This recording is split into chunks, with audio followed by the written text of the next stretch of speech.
Good evening. రాజకీయ ఉద్దేశాలతో రాజకీయ కుట్రలతో కేంద్ర ప్రభుత్వం దర్యాప్తు సంస్థలని ప్రతిపక్షాల మీద ఉసిగొల్పడం అనేది కొత్త విషయం కాదు. కానీ ఇప్పుడు ఎమ్మెల్సీ కవిత అరెస్ట్ వ్యవహారానికి సంబంధించి అనేక ప్రశ్నలు తలెత్తుతున్నాయి. దీనికి సంబంధించి మనం చర్చిద్దాం. మనతో పాటు వాళ్ళ చర్చలో జాయిన్ అవుతున్నారు బీఆర్ఎస్ నేత ఓ నరసింహారెడ్డి గారు, అదేవిధంగా పొలిటికల్ అనలిస్ట్ వేణుగోపాల్ రెడ్డి గారు, జక్కుల లక్ష్మణ్ గారు బీఆర్ఎస్ లీగల్ టీం నుంచి. గుడ్ ఈవినింగ్ అండి. ముందుగా నరసింహారెడ్డి గారు, చాలా విషయాల్లో ఈడీ నిబంధనలు ఉల్లంఘించి అక్రమంగా అరెస్ట్ చేసింది అనే ఒక వాదన వినిపిస్తుంది. బీఆర్ఎస్ ఏమంటారు మీరు? ఒకటండి, దీంట్లో 2-3 అంశాలు ఏంటంటే, ఇప్పుడు కవిత గారిని కేసు మీద వారిని అరెస్ట్ చేసిన విధానం ఒకటి, లీగల్గా వీరు అడ్వకేట్ గారు ఉన్నారు, వారు వివరిస్తారు. అవన్నీ కూడా తప్పుల తడక. అంటే ఎలాంటి ఇది లేకుండా సోదాలకు వచ్చినామని చెప్పి దొంగ మాటలు చెప్పవలసిన అవసరం కేంద్ర ప్రభుత్వ సంస్థకు లేదు. ఏదో పొలిటికల్ మోటివేషన్ ఉండి ఎందుకు అబద్ధం ఆడతారండి ఈడీ వాళ్ళు? ఎలా అంటే ఫెయిర్గా ఉంటే వాళ్ళు ఫెయిర్గానే ఉంటారు. ఏదో ఒకటి చెప్పి ఏదో ఒకటి చేయాలన్నప్పుడు మనిషి అబద్ధం ఆడతాడు. సోదాల కన్నా వచ్చినాము 2 గంటలలో అయిపోతుందని చెప్పి ఆల్రెడీ ఫ్లైట్ టికెట్ బుక్ చేసుకొని వచ్చి అరెస్ట్ చేద్దామని చెప్పి కోర్టులో అది చూపిస్తేనే, సుప్రీం కోర్టులో అఫిడవిట్ కేటీఆర్ గారు చూపిస్తే దాని మీద ఇప్పుడు వారి మీద ఒక కేసు పెట్టి బంజారాహిల్స్ పోలీస్ స్టేషన్లో. ఇవన్నీ దేన్ని సూచిస్తుంది అంటే, కావాలని చేసినారు, ఎవరో ఒక కేంద్ర ప్రభుత్వం చెప్పంది ఇలా చేయడానికి వీల్లేదని స్పష్టంగా కనిపిస్తుంది అరెస్ట్ విధానం. మనం దీంట్లో 2-3 అంశాలు ఏంటంటే, ఈడీ అనే దానికి అసలు ఈడీ ఎప్పుడు ఎంటర్ అయితే ఇంతకు, ఈడీ పర్మిట్స్ ఏంది, దాని పరిమితులు ఏంది ఇంతకు. ఎవరన్నా ఒకళ్ళు ఎఫ్ఐఆర్ వేసి ఒక కేసు పెడితే ఈడీ ఎంటర్ కావడానికి పిఎంఎల్ఏ కింద prevention of money laundering act. ఇది ఏంటి అసలు పిఎంఎల్ఏ అంటే? అందరికి తెలియాల్సిన అవసరం ఏంటంటే, ఏదైనా ఒక ట్రాన్సాక్షన్లో క్విడ్ ప్రోకో కింద నల్ల డబ్బును వైట్ మనీగా మారుస్తున్నప్పుడు, బ్లాక్ మనీని వైట్గా మారుస్తున్నప్పుడు పట్టుకొని ఆ ట్రాన్సాక్షన్ మొత్తం కూడా నువ్వు ఈయన దగ్గర 100 కోట్లు తీసుకొని గీడ వైట్ చేస్తున్నావు అని చెప్పి అరెస్ట్ చేసే అవకాశం ఉంటుంది, ఆస్తులు జప్తు చేసే అవకాశం ఉంటుంది. ఇది ఈడీ పని. దీనికి సంబంధించి కేసుకు సంబంధించి ఇన్ డీటెయిల్డ్గా మనం కనుక కొద్దిసేపు చర్చిస్తే, అసలు కేసు లేదని చెప్పి కోర్టు జడ్జి చెప్పినాడు. దీంట్లో కేసు ఎక్కడుంది? ఆ మనీష్ సిసోడియా దాంట్లో బెయిల్ కోసం వెళ్తే సుప్రీంకోర్టు జడ్జి చెప్పినాడు, ఇలా కేసు ఏముంది అసలు? మీరు పిఎంఎల్ఏ అంటున్నారు, బ్లాక్ మనీ ఎక్కడుంది? 100 కోట్ల ట్రాన్సాక్షన్ జరిగింది అంటున్నారు, ఎక్కడుంది డబ్బు? ఏది? మీరు 1,00,000, 2,00,000, 70,000, 30,000 చూపిస్తున్నారు, లక్షలలో డబ్బు చూపిస్తున్నారు. మరి చెప్పడమే మీరు 100 కోట్లు అంటున్నారు. 100 కోట్లు ఎక్కడున్నాయని చూపెట్టమంటే ఇంతవరకు ఆ 100 కోట్లు ఒక దగ్గర డబ్బు దొరకాలి ఈడీ రావాలంటే. డబ్బు ఎక్కడుందో ఇంతవరకు చెప్పరు, ఏ కోర్టు చెప్పరు, ఇక్కడ చెప్పరు, ఏ కోర్టులో చెప్పరు. అయిపోయింది. కవిత గారికి సంబంధించి ఈ కేసులో సాక్షురాలుగా మీరు ఉండాలని చెప్పి ఫస్ట్ వచ్చినారు, ఇక్కడ విచారించినారు. సిబిఐ వాళ్ళు దరిదాపు 3 రోజులు ఇక్కడ విచారించినారు. ఈడీ ఢిల్లీ పిలిచి ఢిల్లీలో విచారించినారు. దరిదాపు ఒక మహిళను 3 రోజులు దరిదాపు 40 గంటలు విచారించినారు సాక్షిగా. దీంట్లో మనం గమనించవలసినది, బీజేపీ నాయకులు కవిత గారు ఇక్కడి నుంచి ఢిల్లీ పోగానే మొదలుపెట్టిండ్రు. ఇంకా గంట సేపట్లో అరెస్ట్ అయితేనే ఉంది, కవిత వెళ్ళిపోతూనే, జైలు పోతుందని బండి సంజయ్ దగ్గర నుంచి మొదలుపెట్టి కేంద్ర మంత్రి కిషన్ రెడ్డి దగ్గర నుంచి మొదలు ప్రతి ఒక్కళ్ళు ఇదే మాటలు. మేము ఆ రోజు కూడా మాట్లాడాం, జైలుకి వెళ్తుందని మీరు ఎట్లా చెప్తారు? మీకు ఏం తెలుసు జైలుకి వెళ్ళేది? ఒక విచారణ సంస్థ విచారణ చేస్తుంది. విచారణ ముగియక ముందే కోర్టు వాళ్ళే చెప్పరు మిమ్మల్ని జైలు పంపుతాను, కోర్టు ఎన్నడూ అనదు. ముద్దాయిగా పరిగణిస్తారు. అది విచారణ తేలి శిక్ష పడితే జైలు శిక్ష అంటారు. వాళ్ళు ఇంతవరకు సాక్షిగా ఉన్నామని ఆ రోజుల్లోనే సాక్షిగా ఉన్న కవిత గారిని పట్టుకొని జైలుకి పోద్దని ప్రచారం చేస్తారు. అప్పుడే చెప్పినాం ఇది బీజేపీ అంటుండ్రు, ఎందుకు అంటుండ్రు అనే దానికి. దీనికి మూలమేడుంది? ఫస్ట్ ఈ కేసు ఎట్లా వచ్చిందంటే, ఏ కాంగ్రెస్ నాయకుడో ఇంకోడో అక్కడున్న అపోజిషన్ పార్టీ వాడు చెప్పింది ఇది కాదు. ఇది లెఫ్టినెంట్ జనరల్ ఆఫ్ ఢిల్లీ ఆయన సిబిఐకి రాసినాడు. ఎందుకు రాసినాడు అంటే, కేంద్ర హోంశాఖ సహాయ కార్యదర్శి లెఫ్టినెంట్ జనరల్కు ఒక ఉత్తరం రాసినాడు, దీంట్లో ఏదో అక్రమాలు జరిగినట్టుగా నాకు అనిపిస్తుందని. కేంద్ర సహాయ కార్యదర్శికి ఏం పని అండి? ఢిల్లీలో మద్యం పాలసీ ఒక స్టేట్ సంబంధించి ఏమైనా పని ఉంటుందా? కావాలని బీజేపీ వాళ్ళు స్క్రిప్ట్ అంతా వాళ్ళది రాసి పట్టించినారు. ఇది డిక్లేర్ చేసింది. ఫస్ట్ మీటింగ్ పెట్టింది ఎవరు ఇంతకు అంటే 2020-21 ప్రాంతంలో ఒక బీజేపీ ఎంపీ ఢిల్లీలో ప్రెస్ మీట్ పెట్టి దీని గురించి చెప్పింది, కవిత గారికి సంబంధం ఉందని. మరి ఆయనకు ఎట్లా తెలిసిందో తెలియదు. అంటే ఈడీలో సిబిఐలో ఏం జరుగుతుందో వీళ్ళ దగ్గరికి వచ్చి వాళ్ళే అనౌన్స్ చేస్తారు. ఇక వాళ్ళే ఈడీలు అయినట్టు, వాళ్ళే సిబిఐలు అయినట్టు. ఇంకోటి బీజేపీ చరిత్ర ఎందుకు అనుమానం ఏముంది? ఇలా డైరెక్ట్గా బయటపడిపోయింది. ఇవాళ ఎందుకు బీజేపీ గత 10 సంవత్సరాల నుంచి వాళ్ళ పరిపాలన చేసిన ఏంది? నిన్న ఎన్నికల బాండ్ ఇప్పుడు రిలవెన్స్ కాబట్టి చెప్తున్నాను. ఎలక్ట్రల్ బాండ్స్ వచ్చినాయి. 12,000, 13,000, 15,000 డిక్లేర్ 1,000 కోట్లు డిక్లేర్ చేస్తే 7,000 కోట్లు 6,000 కోట్లు బీజేపీకే వచ్చినాయి. ఈ 6,000 కోట్ల రూపాయలు నల్లధనం తీసుకొని వాళ్ళ దగ్గర తీసుకున్న వాళ్ళు అందరి మీద కేసులు ఉన్నాయి. కేసుల నుంచి బయటపడాలంటే క్విట్ ప్రోకో కింద నీకు లాభం, నీ కేసులు తీసేస్తాను, నాకు డబ్బు అని చెప్పేసి తీసుకొని గత 10 సంవత్సరాలు ఎన్ని ప్రభుత్వాలను కూర్చారు? 9 ప్రభుత్వాలను కూర్చున్నారు మీరు. అందులో 4,000 కోట్లకు సంబంధించి ఇప్పుడు సువేందు అధికారి వరుసగా చెప్తారు. సువేందు అధికారి బెంగాల్ ఏంటి తినది మల్టీ లెవెల్ మార్కెటింగ్ దాన్ని చెప్పి అరెస్ట్ చేస్తాము, నీకు జైలుకి పోతావు లేకుంటే పార్టీకి వస్తావా తీసుకున్నారు. మమతా బెనర్జీ చుట్టూ ముక్కులు రాయి టీఎంసీ పెట్టే కానీ ఉండే పెద్ద మనిషి ఆయన తీసిపోయి శారదా షిట్ ఫండ్స్లో నువ్వు నిన్ను లోపడేస్తామని చెప్తే ఆయన బాయ్ నారాయణ రానే. అంటే ఈ సంస్థలను ఉపయోగించుకొని రాజకీయ ప్రత్యర్థులను మట్టుబెట్టడానికి, రాజకీయ ప్రయోజనం పొందడానికి నువ్వు పోతే జైలుకి పోతావు, మా సంస్థ లొంగాలే లేకుంటే నిన్ను ఇది వేస్తామని.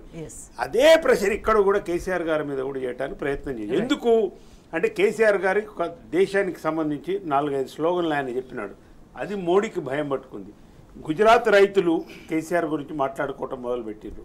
మధ్యప్రదేశ్లో రైతులు కేసీఆర్ గురించి మాట్లాడుకో మొదలుపెట్టారు. మధ్యప్రదేశ్లో రైతులు ఉత్తరప్రదేశ్ రైతులు మాట్లాడుకో మొదలుపెట్టారు. 24 గంటలు కరెంట్ ఇస్తున్నట్టు, అక్కడ రైతు బంధు ఇస్తున్నట్టు 10,000 మొదలుపెట్టిన తర్వాత గుణాత్మక మార్పు పరివర్తన రావాలి దేశంలో అని చెప్పడం మొదలుపెట్టిన తర్వాత ఈ రాజకీయమైన దాడిలో భాగంగా మానసికంగా దెబ్బతీయాలని చెప్పి ఆ రోజు నుంచి బీజేపీ ఇట్లా మల్టిపుల్ ఇష్యూస్ చేసింది, మల్టిపుల్ టైమ్స్ ఇట్లా బిహేవ్ చేసిన సందర్భాలు ఉన్నాయి. అండ్ లక్ష్మణ్ గారు అంటే అరెస్ట్ చేసిన విధానము, ఈడీ వ్యవహార శైలి, అంటే ఈడీ రూల్స్ ఉల్లంఘిస్తే అతిక్రమిస్తే ఎట్లా ఎదుర్కొంటారు? దానికి ఏదైనా ఇన్వెస్టిగేషన్ ఏజెన్సీ కావచ్చు, పోలీస్ అధికారి కావచ్చు, వాళ్ళ రూల్స్ను అతిక్రమిస్తే మాలిసియస్ ప్రాసిక్యూషన్ అని ఒక ప్రొవిజన్ ఉంటుంది సిఆర్పిసిలో. యాక్చువల్లీ వాళ్ళు పెట్టిన కేసు సెక్షన్ ఏంటంటే ఫస్ట్ ఎఫ్ఐఆర్లో వాళ్ళు 120B red with 477A Indian penal code act ప్రకారం వాళ్ళు ఎఫ్ఐఆర్ బుక్ చేశారు. 120B ఏం చెప్తుందంటే ప్లానింగ్ టు క్రైమ్, ఒక క్రైమ్ చేయడానికి ప్లాన్ చేయడం అనేది 120B చెప్తుంది.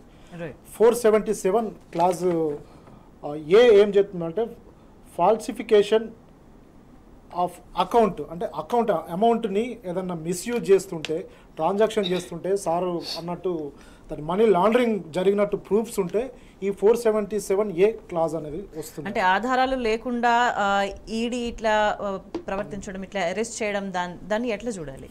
ఇప్పుడు ఇది కవిత గారికి ఈరోజు కవిత గారిని ఢిల్లీ రెస్క్యూ అవెన్యూ కోర్టులో సబ్మిట్ చేసినప్పుడు ఇచ్చిన డాక్యుమెంట్స్ ఇవి. కస్టడీ 10 days కస్టడీ అడిగినప్పుడు అది ఇచ్చిన డాక్యుమెంట్స్. ఈ డాక్యుమెంట్స్లో కవిత గారు మనీ లాండరింగ్ చేసినట్టు ఎక్కడ కూడా డాక్యుమెంటరీ ఎవిడెన్స్ లేదు. ఎవరో వాట్సాప్ చాట్ చేస్తున్నారు, అది అందులో కూడా మనీ ట్రాన్సాక్షన్ గురించి వాట్సాప్ చాట్ చేస్తున్నట్టు లేదు. కేవలం basing on some person statement base చేసుకొని రీసెంట్గా 41A సిఆర్పిసి నోటీస్ ఇష్యూ చేశారు. అదే నిజంగా కవిత ముద్దాయి అన్నట్టయితే 1.5 year బ్యాక్ తనను సాక్షిగా విట్నెస్గా ఏదైతే ఈడీ అధికారులు పేర్కొనడం జరిగిందో ఛార్జ్షీట్లో కానీ ఎఫ్ఐఆర్లో కానీ ఎక్కడ కూడా ఆ ఫస్ట్ ఛార్జ్షీట్లో తన పేరు లేదు. అప్పుడు విట్నెస్ తాను విట్నెస్గా చేర్చిన వ్యక్తిని, అంటే అప్పుడు టీఆర్ఎస్ పవర్లో ఉండే, ఈరోజు పవర్లో లేదు. సార్ అన్నట్టు అది పొలిటికల్ స్ట్రాటజీ కావచ్చేమో, కానీ అప్పుడు నిజంగా దాన్ని మనం మీరు అన్నట్టు నమ్మొచ్చు సార్. సాక్షిగా ఉన్న వ్యక్తిని అక్యూజ్డ్గా ఎలా చేర్చారు? నిజంగా తను అక్యూజ్డ్ అయితే ముందే తనకి 41A సిఆర్పిసి నోటీస్ ఎందుకు ఇవ్వలేదు? విట్నెస్గా నోటీస్ ఇచ్చి స్టేట్మెంట్ తీసుకున్న తర్వాత ఇంకోటి 41 విట్నెస్గా మీకు సపోర్ట్ చేస్తున్నా కూడా మీ ఇంటికి వచ్చినప్పుడు మీకు సపోర్ట్ చేశారు, మీరు ఎవిడెన్స్ రికార్డ్ చేసుకున్నారు, కోర్టులో సబ్మిట్ చేశారు. ఆఫ్టర్ 1.5 year 41 నోటీస్ ఎలా ఇస్తారు? అంటే అంటే ఇక్కడ ఫ్రాడ్, అంటే వాళ్ళు ఈడీ అధికారులు రూల్స్ని అతిక్రమిస్తున్నారు, చట్టాన్ని వాళ్ళ చేతుల్లోకి తీసుకుంటున్నారు అనేది మనకు స్పష్టంగా కనబడుతుంది. అంటే 120B అనేది అక్కడ 477, ఇప్పుడు కవిత గారికి సెక్షన్ 3 and సెక్షన్ 4 అది PMLA యాక్ట్ పెట్టారు. అంటే దాని ప్రకారం 7 years బిలో, అంటే తను నేరం చేసినట్టు వాళ్ళు ఇచ్చిన డాక్యుమెంట్లో ఎక్కడ పేర్కొనలేదు, వాళ్ళే పేర్కొనలేదు. అంటే ఇది అంటే ఫాల్స్ కేసు అని మనకు క్లియర్గా వాళ్ళు ఇచ్చిన డాక్యుమెంట్ ద్వారానే మనకు అర్థమైంది. అండ్ సుప్రీంలో ఇంకా కేసు పెండింగ్లో అడ్వకేట్ గారు చెప్పినట్టు ఇప్పుడు ఎవరి స్టేట్మెంట్ బేస్ చేసుకొని కవిత గారిని సాక్షి నుంచి నిందితురాలుగా మార్చినారు అంటే జనరల్గా పత్రికల్లో రాయటం, వారు చెప్పినట్టు వాళ్ళు ఏం మెన్షన్ లీగల్గా మెన్షన్ చేయరు. ఎందుకు ఎవరు చెప్తే మార్చినారు అంటే ఇప్పుడు కొద్ది గొప్ప ఏంటంటే ఇప్పుడు అరెస్ట్ చేసిన 10 మందినో 8 మంది దాంట్లో చాలామందిని అప్రూవల్గా మార్చుకున్నారు. వాళ్ళని ఎందుకు అప్రూవర్గా మార్చుకుంటే వాళ్ళని బెదిరించి వాళ్ళకి సంబంధించి అన్ని చేసేసి తీసుకుపోయి లోపటేసి మీరు అప్రూవర్గా మారితే బెయిల్ ఇస్తామని చెప్పి చాలామంది బెయిల్ కూడా ఇచ్చినారు. ఈ అప్రూవ్స్ స్టేట్మెంట్ ఆధారంగా చేసుకొని మేము మార్చడం అనేది బయట చెప్తున్నారు. సుప్రీంకోర్టు బెయిల్ అప్పుడు మనీష్ సిసోడియా బెయిల్ అప్పుడు అడిగింది, ఒక నిందితుని యొక్క స్టేట్మెంట్స్ ఆధారంగా మీరు ఒక సాక్షిని నిందితురాలుగా మార్చే అవకాశం చట్టంలో లేదు. ఎవరిని బేస్ చేసుకున్నావు? నువ్వే సాక్ష్యాన్ని పేర్కొన్నావు. ఒక వైరుధ్యం ఏంది? ఏ ఆధారాలతో ఇవాళ కవిత గారిని మీరు సాక్షులను మొదలు రాసిండ్రు? ఎందుకు రాసిండ్రు? మరి మొత్తం ఎంక్వైరీ చేసి ఇన్వెస్టిగేట్ చేసే రాకపోయిన నిందితురాలని, ఒకవేళ మీకు అదే కనుక నిజమైతే నిందితురాలని అప్పుడే రాయవలసి రాగి 4 నెలలు ఆగి మరి. కానీ అంటే దీని అర్థమైంది, అంతటితో చేద్దామని ఒకటి అన్నారు. అప్పుడు అమిత్ షా వచ్చిండే అట్లా గలవదా, తప్పకుండా లోపడేయాల్సిందని చెప్పేసి ఇప్పుడు రాజకీయ కక్ష పూర్తిగా చేసిన చర్య. కాకపోతే ఇన్ని ట్విస్టులు ఉంటాయా? ఒకటి పిఎంఎల్ఏ కింద ఇది అట్రాక్ట్ కాదు, ఎందుకంటే డబ్బు లేదు, ఎక్కడ ఒక్క పైసా రాలేదు. మొదటి నుంచి కూడా ఇప్పటి వరకు 1-2 కాదు, అనేక ప్రశ్నలు, అనేక అనుమానాలు ఉన్నాయి. 10 సెకండ్లు చెప్తా. అరెస్టు ఎప్పుడు అరెస్ట్ చేయాలంటే ఒక వ్యక్తిని నేను సాక్షుల్ని ప్రభావితం చేస్తా అంటే అరెస్ట్ చేయాలి. నేను ఈ దేశం దేశం నుంచి పారిపోతా అంటే అరెస్ట్ చేయాలి. ఆమె ఎమ్మెల్సీ ఇక్కడ మండల సభ్యురాలు, ఇక్కడ గౌరవనీయమైన పోస్టులో ఉన్నారు. మీరు ఎప్పుడు పిలిస్తే అప్పుడు వచ్చినారు. మొన్న రాలేదు 2 రోజులు అంటే ఇలా 11 సార్లు నువ్వు పిలిస్తే రాలేదు కేజ్రీవాల్. ఇలా ఆయనకు బెయిల్ ఇచ్చినారు.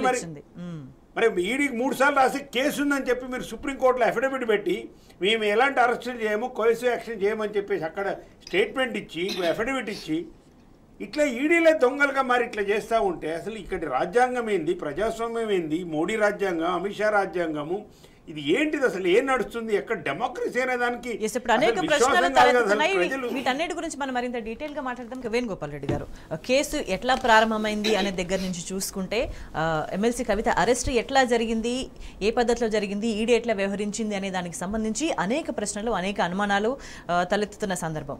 సో ఈ నేపథ్యంలో రాజకీయ లబ్ధి అనే దాన్ని ప్యూర్గా అంగీకరిస్తారా? ఏమంటారు? మనం ఇప్పుడు ఎట్లా ఉంటుందంటే, మనం అంగీకరించకపోయినా కొన్ని ఇప్పుడు దేశంలో అమలవుతున్నటువంటి స్వేచ్ఛ గారు ఎట్లా ఉంటాయంటే కొన్ని చట్టాలు అలా ప్రశ్నలు లేవనెత్తుతూ ఉంటాయి, వాటికి జవాబులు దొరకవు. ఇది ఉపా చట్టం కావచ్చు, లేకపోతే పిఎంఎల్ఏ ఇప్పుడు అడ్వకేట్ గారు చెప్పినట్టుగా ప్రివెన్షన్ ఆఫ్ మనీ లాండరింగ్ సంబంధించి పెద్దలు ఓఎన్ఆర్ గారు చెప్పారు. మనీ ఉంది, లాండరింగ్ ఏంది, దానికి సంబంధించి ఎస్టాబ్లిష్ చేసినటువంటిది ఏంది, మీ దగ్గర నేను, నా దగ్గర మీరు ఏదైనా అమ్ముడు కొనుడు లేకపోతే ఒక వ్యవహారానికి సంబంధించి ప్రభుత్వం దగ్గర ఏదైనా పని చేయించుకోవడానికి నేను ఒక సూట్ కేసు పట్టుకొని వచ్చి పట్టుకుంటే ఏదైనా జరుగుతూ ఉంటే, లేకపోతే ఒక 10 షెల్ కంపెనీలు పెట్టి ఆ కంపెనీ ఇవాళ పెడతాం, ఒకే అడ్రస్లో పెడతాం, ఒక 100 కోట్లు అందులో పడతాయి. 10 రూపాయల ట్రాన్సాక్షన్ ఉండేది 100 కోట్లు పడతాయి. ఆ 100 కోట్ల నుంచి ఇంకొక దానికి ట్రాన్స్ఫర్ చేస్తూ ఉంటాం. అక్కడ మనకి ఏంటి మనీ లాండరింగ్ అనేది కనపడుతూ ఉంటుంది. పోనీ ఇంత పెద్ద కేసుగా చెప్తున్నటువంటి లిక్కర్ స్కామ్ అనేది ఇంతగా చెప్పి ఇంత పెద్ద వాళ్ళను ఇన్వాల్వ్ చేస్తూ ఉన్నారు కదా, మీరు పట్టుకున్న మనీ ఎంత? మీరు కేజ్రీవాల్ను టార్గెట్ చేయాలి, లేకపోతే యాప్ను టార్గెట్ చేయాలని చెప్పి ఢిల్లీలో మొదలుపెట్టి మనీష్ సిసోడియా దగ్గర నుంచి పట్టుకొచ్చి అదే అరెస్ట్ కాకముందు నన్ను పార్టీలో చేరు, ఇంతమంది ఎమ్మెల్యేలను పట్టుకరా, నిన్నే ముఖ్యమంత్రి చేస్తా అని చెప్పి నన్ను విచారణకు రమ్మని చెప్పి వేధిస్తూ ఉన్నారని చెప్పి బహిరంగంగా మీడియా సమావేశంలో చెప్పాడు. నేను సావనైనది వస్తాను కానీ నేను ముఖ్యమంత్రి పదవి కోసం నా మనసు చంపుకొని ఇంకొక పార్టీలో ఏరి నేను పదవి తీసుకున్నాను అని చెప్పి మనీష్ సిసోడియా ఓపెన్గా చెప్పినటువంటి స్టేట్మెంట్ ఒకవైపు. ఇది ఒక కేసు. నిన్నటికి నిన్న ప్రొఫెసర్ సాయిబాబాకు సంబంధించినటువంటిది ఊపా చట్టం, అడ్వకేట్ గారు ఇక్కడే ఉన్నారు, అది కూడా ఒకటి అస్త్రం. ఇవాళ మీరు నేను ఓఎన్ఆర్ గారు అడ్వకేట్ గారు ఏదైనా మాట్లాడితే ఇప్పుడు మనం ఇంటికి పోయేలోపు మన ఇంటి మీద దాడి చేయొచ్చు, నోటీస్ అవసరం లేదు, ఇంట్లో వాళ్ళు నేసుకోపోవచ్చు, మనం నేసుకోపోవచ్చు, ఏదైనా చేయొచ్చు. ఎందుకంటే ఆ చట్టం అట్లా చెప్తా ఉంది. ఇదివరకు టాడా కేసులు అవి ఇవన్నీ పెట్టి ఎట్లయితే చెప్పారో ఇంకా రేపు ఇంకొక అరెస్ట్ చూసేవాళ్ళం తెలుసా మీకు? అది ఇవాళ కనుక బీఆర్ఎస్ బీఎస్పీ పొత్తు ఇక్కడ కనుక విచ్ఛిన్నం కాకపోయి ఉంటే ఇమ్మీడియట్లీ మాయావతిని అరెస్ట్ చేసేవాళ్ళు. ఇక్కడ పొత్తును మీరు తెదదింపులు చేసుకుంటారా బీఆర్ఎస్ తోటి లేదా అని చెప్పి ఎప్పుడైతే మాయావతి మీద ప్రెజర్ తీసుకొచ్చారో, మీరు ప్రెస్ మీట్ పెట్టి ఇది అనైతికం, మేము బీఆర్ఎస్తో కలిసి పోవట్లేదని చెప్పి ప్రవీణ్ కుమార్ నువ్వు చెప్తావా లేదా అని చెప్పి ప్రెజర్ చేస్తే, నేను ఒక మాట కట్టుబడి ఉన్నాను, నేను ఈ పొత్తు నుంచి కాదు కదా, నేను అవసరమైతే పార్టీ నుంచి బయటకు పోతాను కానీ నేను నా అభిప్రాయాన్ని వెనక్కి తీసుకోలేను అని చెప్పి అతను ఇంకోటి కూడా ఏం చెప్పారు పెద్ద మనిషి, ఇక్కడ రాజ్యాంగానికి సంబంధించి ఏదో ప్రమాదం చేయబోతూ ఉన్నారు వీళ్ళంతా, బలహీన వర్గాలు బడుగులుగా ఉన్నటువంటి వాళ్ళంతా కూడా ఏకమై కేసీఆర్ లాంటి వాళ్ళతోటి మనం కలిసిపోయి ప్రధానిని కాదు వాళ్ళ తాతనైనా సరే హెచ్చరించేటటువంటిది ఎదురు తిరిగేటటువంటి వ్యక్తితో కలిసి ఉంటాం కాబట్టి అది వాళ్ళకు ఇష్టం లేక ఇలా విచ్ఛిన్నం చేస్తూ ఉన్నారని చెప్పి ఆయన చెప్పినటువంటి పరిస్థితి. అంటే ఈ దేశంలో టాడాకు సంబంధించి గతంలో ఎలా అయితే భయపడ్డామో, నిన్న ఊపాకు సంబంధించి ఎలా అయితే చేసామో, ఈరోజు పిఎంఎల్ఏ కేసుకు సంబంధించి ఎలా అయితే చేస్తామో, ఇవి ఈడీ అనేటటువంటిది ఇలాంటి అన్ని సిబిఐ ఈడీ అనేటటువంటి అస్త్రాలుగా పెట్టుకొని ఈ దేశంలో ఉన్నటువంటి ప్రాంతీయ పార్టీలకు సంబంధించి ఎక్కడైతే బలంగా ఉంటాయో మొదటగా ప్రాంతీయ పార్టీలన్నింటినీ కూడా విచ్ఛిన్నం చేసుకుంటూ వాటిని అన్నింటినీ కూడా దెబ్బతీసుకుంటూ ఇప్పుడు కేసీఆర్ గారు అసెంబ్లీ ఎన్నికల కంటే ముందు ఒక సమావేశంలో చెప్తూ వాషింగ్ పౌడర్ నిర్మా అనేది చెప్పారు. వాషింగ్ పౌడర్ ఈ నిర్మాలో నానబెట్టి ఉతికి ఆరేసిన తర్వాత నిన్న పనికి మాలినటువంటి వాళ్ళు ఉన్నటువంటి వాళ్ళు బీజేపీ కండువ కప్పుకోగానే ఎలా తలతలలాడారు దేశవ్యాప్తంగా. ఒక పేరా 2 పేర్ల సుజనా చౌదరి నుంచి మొదలుకుంటే ఎన్ని పేర్లు మనం ఇక్కడ తీసుకుంటా ఉంటే అంటే అప్పటి వరకు మొన్నటిదాకా ఇక్కడ తెలంగాణలో తప్ప దేశంలో చాలా చోట్ల ఇది ఇంప్లిమెంట్ జరిగింది. కానీ ఇప్పుడు తెలంగాణలో అవకాశం వచ్చింది అని బీజేపీ భావిస్తుంది అనుకోవాలా? ఖచ్చితంగా ఇప్పుడు భావించి ఇక్కడ ఇప్పుడు అవకాశం వచ్చింది కాబట్టి ఒకవైపు పార్టీని దెబ్బతీయాలి, కార్యకర్తలను దెబ్బతీయాలి, నాయకులను భయాందోళనకు గురి చేయాలి అనేటటువంటి విధంగా మనం ఇప్పుడు పెద్దలు చెప్పారు, వైఎన్ఆర్ గారు కూడా చెప్పారు, అనేక సార్లు మీరు నోటీసులు ఇచ్చారు, ఢిల్లీకి పిలిచారు, ఇంట్లో విచారణ చేశారు, ఫోన్లు అన్నారు, ఫోన్లు అన్నీ వాళ్ళకి కవర్లో పెట్టి ఢిల్లీలో చూపించి అన్నీ ఇస్తున్నాం, ఇష్టంలో చేసుకోపోరని చెప్పి పడేశారు అన్నారు. ఇప్పుడు మీరైనా నేనైనా ఇప్పుడు ఎవరైనా సరే జనరల్గా అరే ఆఖరికి సొంత సోదరిని అరెస్ట్ చేస్తూ ఉంటే మీరు చట్టాలను అతిక్రమించి అరెస్ట్ చేస్తూ ఉన్నారు. ఒక మహిళకు హక్కులు ఉంటాయి, మీరు ఏ విధంగా వచ్చి ఇప్పుడు దాడి చేసి మీరు అరెస్ట్ చేస్తారు, అంత అర్జెంట్ ఏముందని చెప్పి ప్రశ్నించిన కేటీఆర్ గారిని, ఆయన ఒక రాష్ట్రానికి ఒక కీలకమైన మంత్రిగా పనిచేసినటువంటి దేశవ్యాప్తంగా ఫాలోయింగ్ ఉన్నటువంటి వ్యక్తి వాళ్ళ సొంత సోదరిని అరెస్ట్ చేస్తూ ఉంటే మంచి పని చేసిన తీసుకెళ్ళని చెప్తారు ఎవరన్నా. ఏమండి చట్టాలని అతిక్రమిస్తూ ఉన్నారు, ఎందుకు చేస్తామో ప్రశ్నిస్తే వెళ్ళి బంజారాహిల్స్లో కేసు అంటే ఈ కేసు కింద పిఎంఎల్ఏకి సంబంధించి కానీ ఊపాకు సంబంధించి కానీ ఎవరైనా నుంచి అరెస్ట్ చేస్తూ ఉంటే ఓఎన్ఆర్ గారు వచ్చి పాపం పిల్లగాడు మంచోడా అని ఎవరైనా చెప్పారనుకోండి, ఈయన కూడా సంబంధం ఉంది ఎయిర్ లోపల అంటే ఎవరు మాట్లాడే పరిస్థితి లేదు. అంటే చట్టాలు అనేటటువంటిది తీవ్రవాద కార్యకలాపాలను, ఉగ్రవాద కార్యకలాపాలను అడ్డుకునేటటువంటి విధంగా ఉండాలి. ఆ దిశగా వెళ్తే ఎవరైనా సరే భయపడేటటువంటి విధంగా ఉండాలి. దురదృష్టం ఏంటంటే ఏకంగా రాజకీయ పార్టీలకు, నేతలకు వాళ్ళందరినీ చెప్పు చేతుల్లోకి తీసుకోవడానికి, అధికారాన్ని దక్కించుకోవడానికి, వ్యతిరేకించేటటువంటి వాళ్ళని లోపల పడేయడానికి ఇన్ని సంవత్సరాలు లోపల పెట్టినటువంటి ప్రొఫెసర్ సాయిబాబా గారికి ఈరోజు జాతి ఏం తిరిగిస్తుంది? అతను మంచిగా చెడా ఏం మనం చెప్పట్లేదు. పెద్దలు ఇందాక చెప్పారు వైఎన్ఆర్ గారు, మీరు దర్యాప్తు చేసినప్పుడు అడ్వకేట్ గారు కూడా చెప్పారు, ఈరోజు ఢిల్లీలో వేసినటువంటి రౌస్ అవెన్యూ కోర్టులో వేసినటువంటి డాక్యుమెంట్లో కవిత గారి తప్పు చేశారు, మా దగ్గర ఉంది ఒక డాక్యుమెంట్ ఉందని చెప్పి చూపించేటటువంటి పరిస్థితి ఉంటే మళ్ళీ వాళ్ళు కూడా తప్పు చేశారు కూడా జైలుకి వెళ్ళనియండి అని చెప్తాం. రేపు కూడా పంపండి, వద్దనట్లేదు. మీ దగ్గర ఆధారాలు లేకుండా ఒక 6 నెలలు 1 year జైల్లో పెట్టిన తర్వాత ఒక అమ్మాయిని, ఒక మహిళను, ఆమె దగ్గర ఆధారాలు జరిగింది అనిపిస్తే విచారణ చేయండి, తప్పు జరిగినట్టు కనిపిస్తే ఆధారం ఉంటే శిక్షించండి అని. మీరు ఏ కేసు అయినా ఏ సెక్షన్ పెట్టినా కానీ కొన్ని ఆధారాలు ఉండాలి కదండి. ప్రాథమికంగా మనం ఏమంటున్నామంటే ఆమె మంచిదా చెడ్డదా మనమే సర్టిఫికేట్ ఇవ్వట్లేదు. ఇక్కడ మనం అరెస్ట్ చేసే ముందు ఈ రోజు తీసుకెళ్తా ఉన్నామంటే ఆ ఇంటి పక్కల వాళ్ళు వచ్చి అడుగుతారు కదా, ఎందుకు తీసుకెళ్తున్నారు ఏంటని అడుగుతారు కదా. నువ్వు అడుగుతావు ఆయన మీద కూడా కేసు పెట్టారంటే ఏం దౌర్జన్యం, ఏంది ఇది కాదు కదా. మనకు కావాల్సిన ప్రజాస్వామ్య దేశం, ప్రపంచంలో పెద్ద ప్రజాస్వామ్య దేశం అని మాట్లాడుకుంటూ అంటే ఒక చట్టానికి, ఒక సెక్షన్కు ఇష్టానుసారంగా లెక్కన చూసుకుంటే రాజకీయ ఉద్దేశాలతోని నిజంగా ప్రతి ఒక్కరు కూడా ఆందోళన చెందే పరిస్థితి వాతావరణం కనిపిస్తుంది. రాజకీయ కోణం, ఎన్నికల కోణం, ఇప్పుడున్నటువంటి పరిస్థితిలో ఎన్నికల కోణం, ఒకవైపు మోడీ గారు వచ్చే 2 గంటల ముందు ఈడీ రావడం, వీళ్ళిద్దరు ఢిల్లీకి వెళ్ళేలోపు ఢిల్లీలో ప్రెస్ మీట్ పెట్టి ఎన్నికల కమిషన్ అక్కడ డేట్లు ప్రకటించడం. ఈ లోపు ఇక్కడ అంతా ఎన్నికలకు సంబంధించి ఎవరు బిజీలో వాళ్ళు ఉంటారు. ఇంకా ఎందుకంటే పార్టీలన్నీ బిజీగా ఉంటాయి. ఒక కూటమిగా ఏర్పడడం కానీ, ఒక 10 గొంతుకలు కలిసి వెళ్ళి ధర్నా చేసేటటువంటి పరిస్థితి కానీ, ప్రశ్నించేటటువంటి పరిస్థితి కానీ, ఎన్నికలు కూడా వచ్చేస్తుంది కదా. అంటే ఆమె జైల్లో పడేసేసి అంటే సంఘటనలన్నీ కూడా డాట్ కనెక్ట్ చేసుకుంటా ఉంటే ఒక ప్లానింగ్, ఒక ప్రణాళికాబద్ధంగా జరుగుతుంది అనేది మినిమం ఆలోచించే వాళ్ళకి ఎంతైనా అర్థమవుతుంది, ప్రజలకు కూడా అర్థమవుతుంది. అది ఎందుకంటే ప్లాంటెడ్ ఇది ఖచ్చితంగా కావాలని చేసినటువంటిది. ఇప్పుడు ఒక 1 year తర్వాత పాపము మేము డాక్యుమెంట్లు ఏవో ఉన్నాయనుకున్నాము, ఎవడో వాడు అప్రూవల్గా మారి చెప్తే మేము అరెస్ట్ చేసాము, కానీ ఆమె దగ్గర ఏం లేవని వదిలేస్తారు. ఒక మహిళ తన జీవితాన్ని 1 year జైల్లో పెట్టుకొని పిల్లలు ఉన్నటువంటి సందర్భంలో Yes.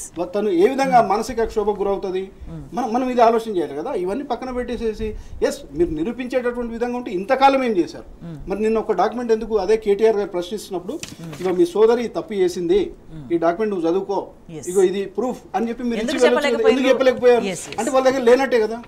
ఖచ్చితంగా ఇది రాజకీయ కోణంలో చూడాల్సినటువంటి అవసరం ఉంది. రాజకీయ కోణంలోనే జరిగినటువంటి అరెస్ట్గా చూస్తూ ఉన్నాం మనము.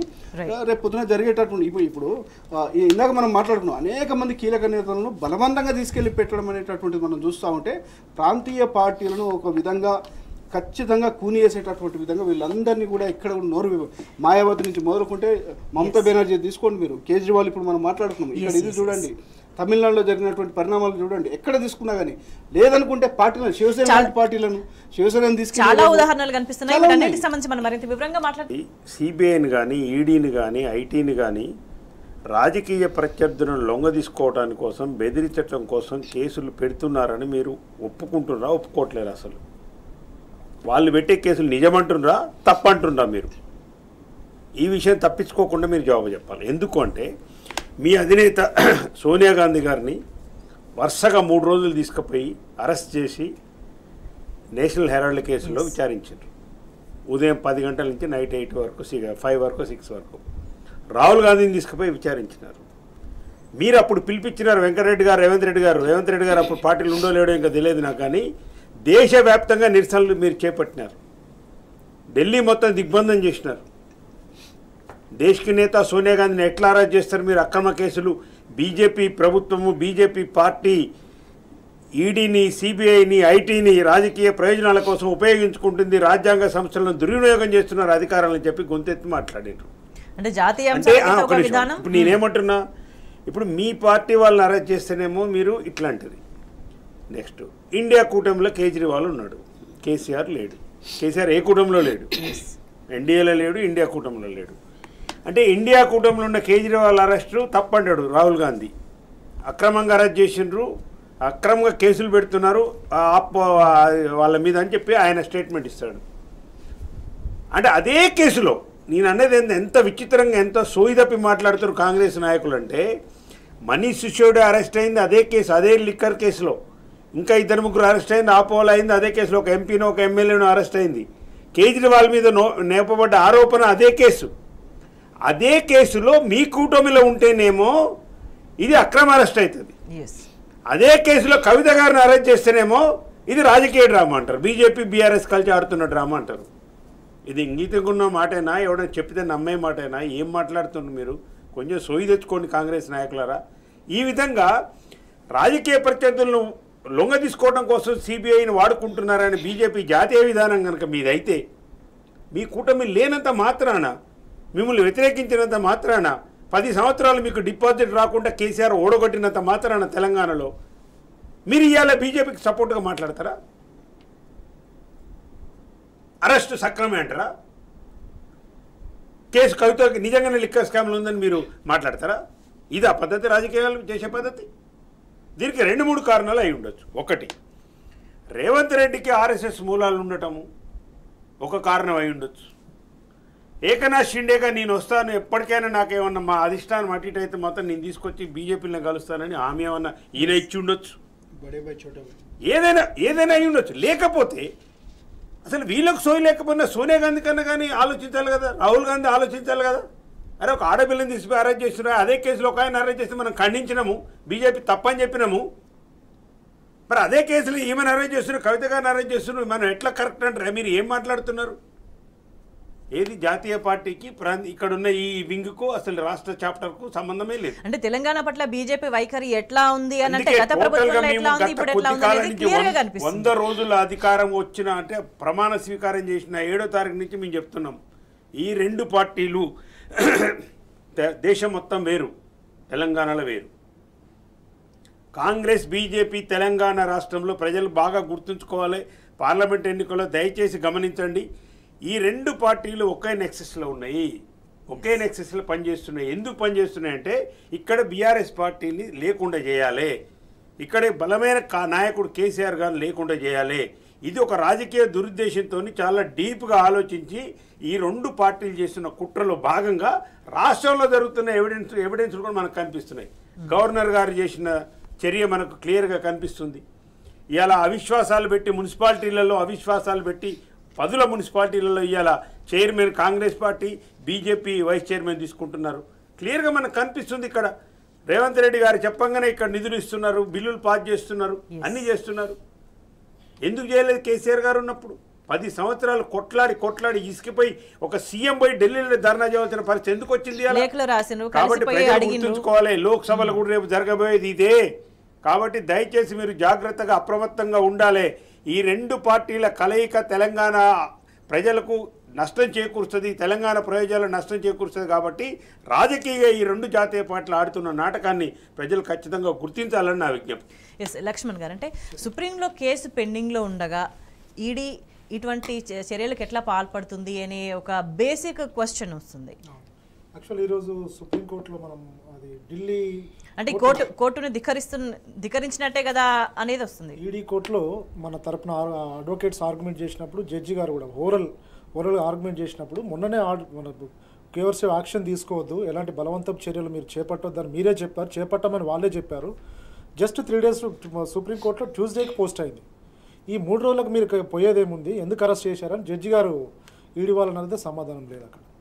అంటే ఇంకొకటి ఇక్కడ అంటే దానికి రీజన్ ఏంటంటే రాజకీయంగా నోటిఫికేషన్ వచ్చేది ఉంది కాబట్టి ముందు రోజు ఏ సందర్భంలో ఎంత టైం ముందు ఇదంతా జరిగింది అనేది కూడా ఇంకో వాదన నడుస్తుంది. అందుకే ఇంతకుముందు సార్ వేణుగోపాల్ సార్ చెప్పినట్టు ఇక్కడ ఒకటి మనం గమనించాలండి. ఇక్కడ సార్ టాడా చట్టాలు, ఊపా చట్టాలు, వాటిని ఈడీ సిబిఐ అంటే ఒక్కొక్క చట్టాన్ని ఒక్కొక్క సమయంలో రద్దు చేస్తున్నారు, ఒక్కొక్క చట్టాన్ని ఒక్కొక్క సమయంలో దాన్ని ఎస్టాబ్లిష్ చేస్తున్నారు, దానికి మళ్ళీ రూపం ఇస్తున్నారు. అంటే ఇలా ఇవ్వడానికి కారణం ఏంటి? అంటే ఎవరిని అరెస్ట్ చేయాలనుకుంటే సంథింగ్ పొలిటీషియన్లు అరెస్ట్ చేయాలనుకుంటే ఈ ఈడీలు కావాలి, సిబిఐలు కావాలి. అదే ఇప్పుడు కొన్ని ప్రజా వ్యతిరేకాలు కావచ్చు, నక్సలిజానికి సంబంధించిన ఇష్యూస్ కావచ్చు, అలాంటి వాళ్ళని అరెస్ట్ చేయాలంటే ఉప చట్టాలు కావాలి, టాడా చట్టాలు కావాలి. అంటే ఈ చట్టాలని ప్రజాపాలన చేయడానికి మీరు అధికారం చేపట్టడానికి చట్టాలను ఉపయోగించుకుంటారని మనకి ఎస్పెషల్లీ ఇప్పుడు ఇది మన కవిత గారిని అరెస్ట్ అనేది ఇక్కడ only this is a policy అండి. This is a excise policy. AAP government, Delhi government create చేసినటువంటి ఒక పాలసీ. ఆ పాలసీని ఇంప్లిమెంటేషన్ కూడా చేయలేదు. జస్ట్ ప్రపోజల్ వాళ్ళు మంత్రివర్గం డిస్కస్ చేస్తున్నారు, దానికి వీళ్ళు టెండర్లు కూడా పిలవలేదు ఇంకా. జస్ట్ వీళ్ళు మన కవిత వాళ్ళెవరో మేడం వాళ్ళు హోటల్లో డిస్కస్ చేశారు అనేది అలిగేషన్ బేస్ చేసుకొని 164 స్టేట్మెంట్ బేస్ చేసుకొని మాత్రమే కవిత గారిని విట్నెస్గా పెట్టి అక్యూజ్డ్గా చేర్చి అరెస్ట్ చేయడం జరిగింది. అంటే ఇది జస్ట్ రాజకీయ ప్రజలకు కూడా అర్థమవుతుంది. నేను అందుకే ప్రజలకు అర్థం కావాలని ఒకటే చెప్తున్నా sir, this is a liquor policy. అంతే కరెక్ట్. మీరు చెప్పారు. అరవింద్ కేజ్రీవాల్ గారు కూడా ఈ ఒకసారి ప్రెస్ మీట్ పెట్టి చెప్పినారు, నాకు ఇప్పుడు జ్ఞాపకం వస్తుంది. ఏం చెప్పినారంటే ఈ కొత్త పాలసీని మేము ఇంప్లిమెంట్ చేయలేదని చెప్పినాడు. అయ్యా ఇలా డబ్బులు ఇచ్చుడు తీసుకోండి ఎక్కడ నాయన, అసలు దీన్ని మేము ఇంప్లిమెంట్ చేయలేదు రాగానే చెప్పి ఇప్పుడు ఢిల్లీలో ఏది నడుస్తుందండి? పాత పాలసీ నడుస్తుందా, కొత్త పాలసీ నడుస్తుందా ఒకసారి కనుక్కోండి. పాత లిక్కర్ పాలసీనే నడుస్తుంది. దాన్ని పట్టుకొని అసలు అలా డబ్బులు ఇచ్చిండ్రు అని పిఎంఎల్ చేసి ఇవన్నీ చేసి గందరగోళం చేయడం అంటే కేవలం ఆప్ నాశనం చేయాలి, ఇటువైపు బీఆర్ఎస్ నాశనం చేయాలి, ఈ రెండు పార్టీని ఇరికేయాలి. ఎందుకంటే ఆప్ మీద వాళ్ళ కోపం ఏంది? అక్కడ పంజాబ్లో అక్కడ నెంబర్ 2 వచ్చిన వాళ్ళ అధికారం వచ్చింది. వీటన్నిటికంటే గుజరాత్లో 12% ఓట్లు ఆపుకు రావటం అనేది ఆయనకు మింగుడుమైన అంశం నరేంద్ర మోడీకి. గుజరాత్లో 12% ఓట్లు వచ్చి వాళ్ళు ఇలా రికగ్నైజ్డ్ జాతీయ పార్టీగా ఉన్నారు. కాబట్టి రాజకీయ పార్టీలను నాశనం చేయడానికి నేను ఒక రాజ్యాంగ సంస్థను ఉపయోగించుకుంటా అంటే ఇంత నిస్సిగ్గుగా చేస్తుంటే ప్రజాస్వామ్యాన్ని మనం ఎట్లా మాట్లాడతాం? అంటే పూర్తి స్థాయి రాజకీయ కుట్ర కోణం ఉంది అనే దానికి సంబంధించి అనేక అంశాలు బలపరుస్తూ కూడా వస్తున్నాయి. మనం మరింత వివరంగా చర్చిద్దాం. వేణుగోపాల్ రెడ్డి గారు, అంటే బీజేపీ గ్రాఫ్ ఎట్లా ఉంది దేశవ్యాప్తంగా చూసుకుంటే సౌత్ విషయానికి వచ్చేసరికి, అంటే ఇప్పుడు కొత్త దశాబ్దాల నుంచి కూడా నార్త్ సౌత్ డిస్క్రిమినేషన్ అనేది అనేక సందర్భాల్లో కనిపిస్తూ వస్తుంది. రాజకీయంగా కూడా సౌత్లో ప్రాంతీయ పార్టీలు బలంగా ఉన్నాయి. ఒకనొక సందర్భంలో బీజేపీ లెస్ సౌత్ అన్న నినాదం కూడా వచ్చిన సిచ్యువేషన్ ఉంది. సో ఇప్పుడు ఈ సందర్భంలో తెలంగాణకు సంబంధించి కాంగ్రెస్కి బీజేపీకి రెండింటికి కావాల్సింది తెలంగాణలో అధికారం, వనరుల మీద హక్కులు, ఇవి మాత్రమే. కానీ ప్రజల ప్రయోజనాలు, ఇక్కడ ఉన్న ప్రభుత్వానికి కూడా ప్రజల ప్రయోజనాలు అక్కర్లేదు అనే వాదనకి ఏం చెప్తారు? ఇప్పుడు సౌత్లో బీజేపీకి ఎలా ఉంది అని చెప్పి ఆలోచన చేసినప్పుడు మనందరికంటే కూడా ఇక్కడ ఉన్న వాళ్ళు చూసే వాళ్ళు అందరికంటే కూడా నరేంద్ర మోడీ గారికి పక్కా ఒక అభిప్రాయం ఉంది. మనకి ఇలా సీట్లు రావు, మనం తక్కువలో ఉన్నాము. ఇది దీనికి ఒక మీకు ఉదాహరణ చెప్తాను, లైవ్ ఎగ్జాంపుల్ చెప్తాను. 75 సంవత్సరాలు దాటినటువంటి స్వతంత్ర భారతదేశంలో ఈ దేశానికి ఇంతమంది ప్రధానమంత్రులు పనిచేశారు కదా, ఒక 5 ఏళ్ల పీరియడ్ తీసుకుంటారా 10 ఏళ్ల పీరియడ్ తీసుకుంటారా? 2 సార్లు ఆయన ప్రధానమంత్రి కదా నరేంద్ర మోడీ గారు. దక్షిణాది రాష్ట్రాల్లో ఇన్నిసార్లు పర్యటన చేసినటువంటి ప్రధానమంత్రి ఎవరైనా ఉన్నారా? ఇన్ని రోడ్ షోలు కానీ, ఇన్ని బహిరంగ సభలు కానీ, ఇన్ని రకాలుగా పెట్టినటువంటి పోనీ 10 రూపాయలు ఏదైనా డబ్బులు ఇచ్చే పరిస్థితి ఉందా? మీరు ఉత్తరాదికి వెళ్ళినప్పుడు ఆ బోలో మేరా ప్యారా లోగో 1 लाख करोड़ होना 50 लाख करोड़ होना, ఎంత నీకు ఎంత కావాలి? 50,000 కోట్ల, 1,00,000 కోట్ల, 2,00,000 కోట్లు కావాలని చెప్పి అర్రాసు వేసినట్టుగా ప్రకటనలు. వీళ్ళకు హైదరాబాద్ మెట్రో విస్తరణ కనపడదు, ఐటీఐఆర్ ప్రాజెక్టు గురించి మాట్లాడరు. రాజకీయాలు తప్ప ఎన్నికల ముందు కావచ్చు, ఎన్నికల తర్వాత కావచ్చు, షెడ్యూల్ వచ్చినాక కావచ్చు, వచ్చే రోజు కావచ్చు, ముందు రోజు కావచ్చు. మీరు చూడండి, అంటే దీన్ని బట్టి సౌత్లో ఒక మన తెలంగాణ కాదండి, మనం ఆంధ్రప్రదేశ్ తీసుకుందాం. అక్కడ వైఎస్ఆర్సీపీ బలమైన పార్టీ. తెలంగాణ బీఆర్ఎస్ పార్టీ 10 సంవత్సరాల అధికారంలో ఉంది, బలమైనటువంటి ప్రాంతీయ పార్టీ. కేసీఆర్ గారు ఒక విధంగా ఏం చేశారంటే చిన్న తప్పుగానే అనుకోవచ్చు. బిడ్డ మేము దేశవ్యాప్తంగా విస్తరిస్తాం, దక్షిణాదిలో ఎక్కువ విస్తరిస్తాం, మీ అంతు తెలుస్తామని చెప్పి ఎప్పుడైతే వచ్చారో కాంగ్రెస్ బీజేపీ, ఇందాక వైఎన్ఆర్ గారు పెద్దలు చెప్పినట్టుగా ఈ ప్రాంతీయ పార్టీలను ఫస్ట్ మన ఇద్దరం తన్నుకోవడం ఆపుదాం, ప్రాంతీయ పార్టీలను ఖతం చేద్దాం. అంటే ఏ స్టేట్కి పోయినా కాంగ్రెస్తో కలిపి వీళ్ళకి దోస్తీ ఉన్నదని చెప్పి మాట్లాడతారు, కానీ వాళ్ళ యాక్టివిటీ చూస్తే ఇప్పుడు మనకు లెక్కలు కనపడుతున్నాయి కదండి. ఇప్పుడు ఒక ఎమ్మెల్యే స్ట్రాంగ్గా ఉండి 2-3 త్రిముఖ పోరు ఉంది అనుకున్నప్పుడు, బీఆర్ఎస్ గెలుస్తుంది అనుకున్నప్పుడు ఏం చేశారు? ఒక దగ్గర బీజేపీని వీక్గా పెట్టారు, ఒక దగ్గర కాంగ్రెస్ వీక్గా పెట్టారు అవసరమైతే.